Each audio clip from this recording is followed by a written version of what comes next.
कन्या शक्ति मठ सिरसल के प्यारे संगत जी, आप सभी को जय शक्ति की। कई दिनों के बाद मौका मिला है आपसे वीडियो के माध्यम से रूबरू होने का। सोशल मीडिया पे जो भी हमारा अकाउंट है ट्रस्ट का, तो उस पे कमेंट आए थे कि जी परमार्थ में और धार्मिक इंसान में क्या फ़र्क है। तो मैंने सोचा कि एक वीडियो के माध्यम से आप लोगों तक भी ये बात पहुंचाई जाए, और भी बहुत सी बातचीतें हम इस वीडियो के माध्यम से करेंगे जिससे कि आपको अपनी ट्रस्ट के बारे में, अपने मिशन के बारे में, अपने पंथ के बारे में जानकारी मिले। क्योंकि कहा जाता है कि जिस भी कौम को या जिस भी समाज को इतिहास का नहीं पता होता है या मतलब अपनी जानकारी नहीं होती है, तो वो कौम या वो समाज आगे नहीं बढ़ पाता। तो सबसे पहले हम बात करते हैं कि परमार्थी आदमी में और धार्मिक आदमी में क्या फ़र्क है। हमें सबसे पहले इन शब्दों को जान लेना चाहिए कि इनका मतलब क्या है। परमार्थ का मतलब होता है कि जिसका अर्थ बिल्कुल सूक्ष्म निकलता हो। जो भी पढ़े लिखे इंसान हैं, जो पढ़े लिखे आदमी है इस मिशन में, वो इसका संधि विच्छेद भी अगर हम करें, परम और जमा अर्थ, परम अर्थ, जिसका अर्थ परम निकलता हो, जिसका अर्थ सूक्ष्म निकलता हो। वो सूक्ष्म अर्थ कहाँ के लिए बोला गया है? वो संसारिक चीज़ों के लिए, संसारिक जो भी मतलब संसार से संबंधित बातें हैं उनसे मतलब नहीं है इसका। इसका मतलब है अगम से, जो देह छोड़ने के बाद में जो लोक परलोक की बात है, जहाँ पर उसका अर्थ बहुत ही सूक्ष्म निकलता हो, जिस लोक परलोक में, उसको परमार्थ कहा जाता है।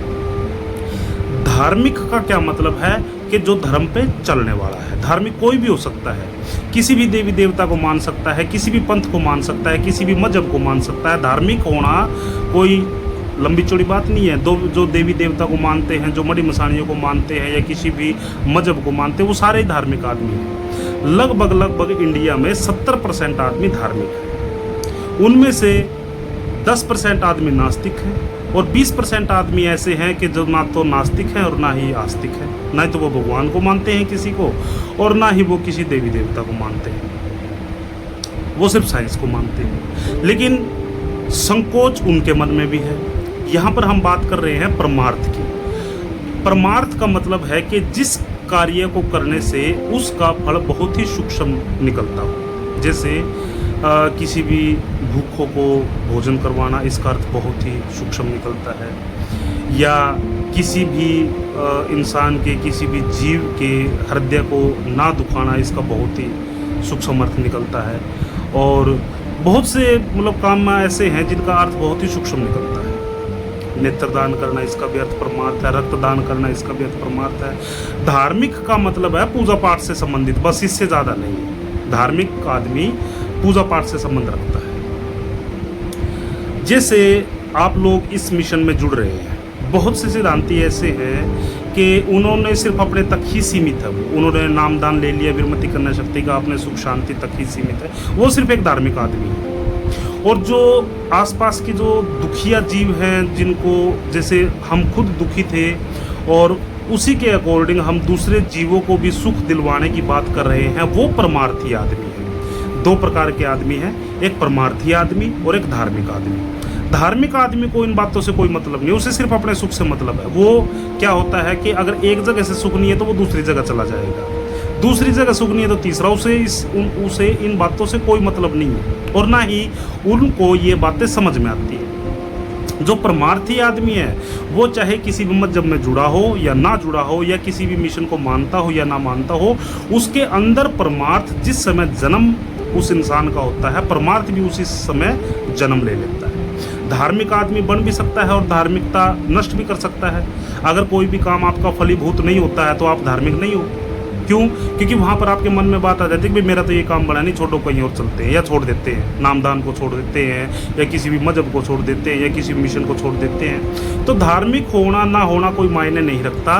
परमार्थी जो बात है वो सबसे सर्वोपरि बात है। और संत महात्मा हमेशा ही परमार्थ की बात करते हैं, वो कभी भी धार्मिक होने की बात नहीं करते। धार्मिक आदमी हमेशा ही ढोंगी आदमी होता है, परमार्थी आदमी हमेशा संत मते का आदमी होता है।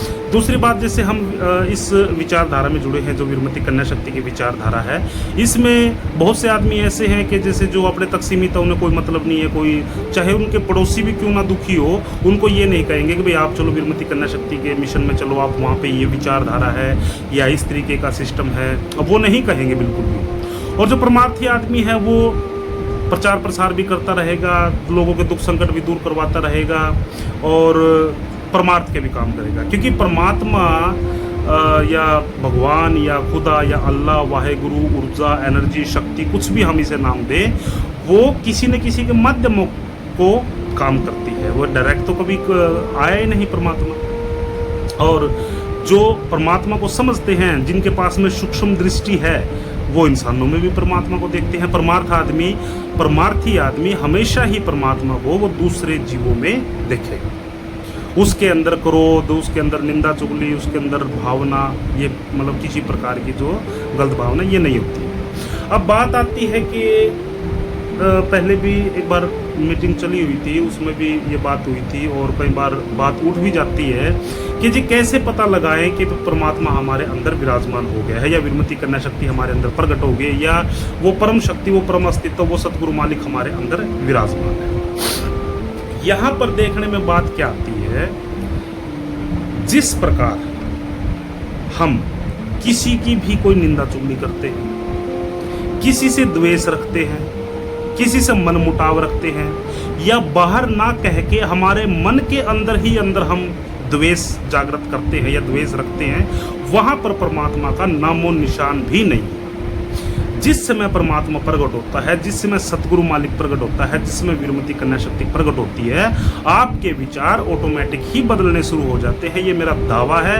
अगर जो कोई जिसके अंदर भी वो परम शक्ति प्रकट हो रही है, वो अपने अंदर झांक कर भी देख सकता है कि आप पहले क्या थे और अब क्या है। सबसे मेन मुख्य बात क्या है कि जब आपके अंदर परमात्मा प्रकट होगा, जब आपके अंदर वो मालिक विराजमान होगा या वो परम शक्ति विराजमान होगी, आपके विचार ऑटोमेटिक बदलते चले जाएंगे। आप किसी से भी घृणा नहीं कर सकते, चाह के भी नहीं कर सकते, किसी का मन नहीं दुखा सकते, किसी के बारे में गलत शब्द नहीं कह सकते और ना ही सोच सकते।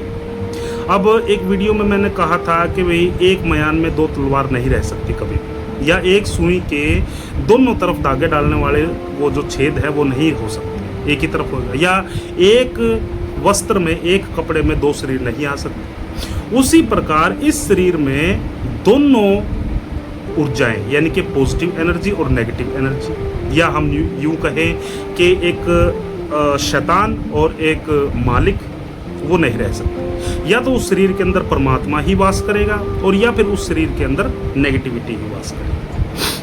हमारी जो विचारधारा, इस मिशन की विचारधारा क्या थी, इस मिशन से संबंधित जो बातें मैंने आपको पहले भी वीडियो के माध्यम से बताई हैं और मैं बताता रहता हूँ, सत्संगों में भी मैं इन बातों को मैं जिक्र करता रहता हूँ कि हमारे अंदर उस परम शक्ति को, परम अस्तित्व को प्रकट करना, संसार की जो भी बातें हैं 90%, 90 क्या, मैं तो 99% कहूँगा, 99% आदमी ऐसे हैं जो सिर्फ अपने सुख के लिए ही नाम दान लेते हैं, लेकिन उनको ये नहीं पता कि नाम दान लेने का असली मकसद क्या होता है।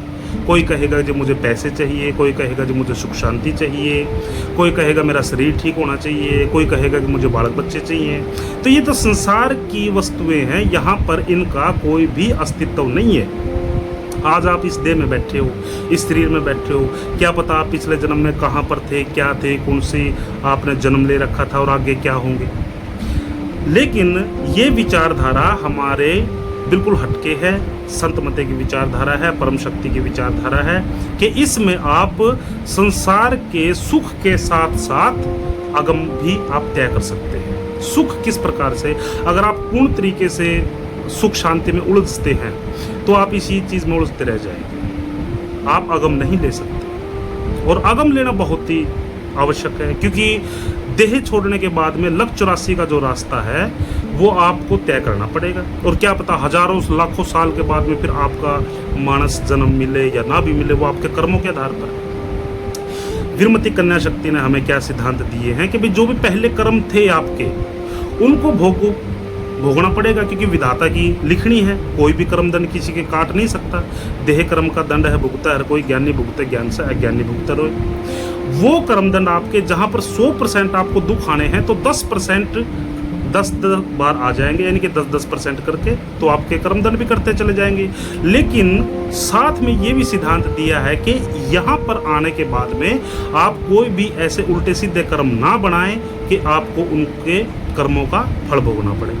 अब वीरमती कन्या शक्ति का आसरा ले लिया, वीरमती कन्या शक्ति का नामदान ले लिया, इस मिशन में जुड़ गए, और जुड़ने के बाद में अगर हम किसी का दिल दुखा रहे हैं, कोई जीव हत्या कर रहे हैं, कोई किसी को सता रहे हैं या कोई धोखाधड़ी कर रहे हैं, तो उसका भुगतान हमें करना पड़ेगा ना, क्योंकि उस मालिक के लिए तो सभी प्यारे हैं, उस परम शक्ति के लिए, उस वीरमती कन्या शक्ति के लिए, उस सतगुरु मालिक के लिए एक जो भी जीव है भूत प्रेत का है, मडी मसाने का, वो भी इतना ही है, आप भी इतने ही हैं, मैं भी इतना ही हूँ, कोई मेंढक जानवर पशु पक्षी मच्छर मक्खी वो भी इतना ही, वो कभी भी किसी से पक्षपात नहीं कर सकता। अब बहुत से सिद्धांत आते हैं कि जी हमने तो नाम भी ले लिया, हम तो फिर भी ठीक नहीं है। भाई वो अपने स्वार्थ के लिए आपने नाम लिया है, और अपने स्वार्थ के लिए नाम लेने का कोई भी मायने या कोई भी वजूद नहीं है। क्या कहा गया है, तन की जाने मन की जाने, जाने चित्त की चोरी, उस मालिक से क्या छिपावा जिसके हाथ में डोरी। क्या भाई उस मालिक को नहीं पता कि आपके अंदर क्या है? और जब वो मालिक, आप उस मालिक ने ही पूरा ब्रह्मांड रच रखा है, आप भी उसी ने रच रखे हैं, तो सारी जो सृष्टि कायनात सब उसकी रची हुई है, क्या उसको नहीं पता कि आप लोगों के मन में क्या है? तो हमारे मन में जैसी भावना रहेगी वैसा ही हमें उसका फल मिलेगा। तो यहाँ पर जो बात आई थी परमार्थी की और धार्मिक आदमी होने की, तो परमार्थ सबसे बड़ा जो कार्य है, परमार्थी आदमी हमेशा ही अगम को प्राप्त होता है। सभी को मेरी तरफ से जय श्री।